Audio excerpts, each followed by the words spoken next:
Government of Manipur Wildlife Department digi jela jangse wildlife sanctuary gi damakta yamna suitable oigini hana moi kana appeal tawe demand tawri odo hojik se negotiable process ta khoi kana hunari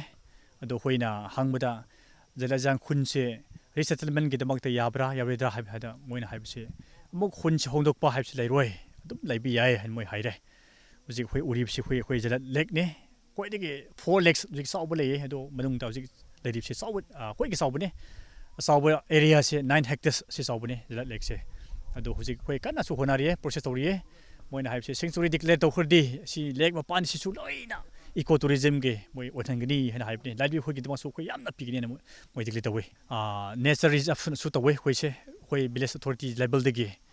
hoi u kak ba hojik laraga khoi legi pollute tawba adu khoi control yam tawe tourist sing lapam khai si su khoi na purga hi khoi na purga dum moi bu yenghalle ado tombagi accommodation ge duda su khoi kana juk tawri mapan si urib si forest se khoi pisap tawe lau uba zoom cultivation se control tawe khoi so sa nga ka pa khoi na khoi authority level de control tawe khoi se khoi si haibgum na khoi na hojik preserve tawri blina nga si su makhan 7 8 types lei khoi lek se sida adum khoi su dum sare ado hojik si yong gum si yamraktre jibon su leiraktre marak makti tai jibon se moi khong li bido ado hojik si disappear to slowly ado yen si su leiri bird se migratory bird se yam leiri ado hojik from October to till March se yam na lei hojik se manung se khoi chang dabani hi si problem elim leibini na hojik yam leiri me tho di moi loina singkhre migratory bird se khoi ki grievances men se khoi lambi ne first development se khoi lambi ne ba ado khoi Manipur government da khoi yam toi na khoi application su thai memorandum su handak su khoi 29 da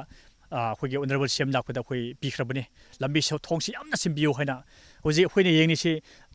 khundege jela le kum si hu yam nungai te step way sa se na khoi yam kan na tori disi so ado ji si so yamna silent tawe ado khoi ji uriba leg ma pa se khoi na footpath sem ne ga khoi na tourist ge attraction to ne ga so yam kan na tori ado main se khoi se barak ge thong du ne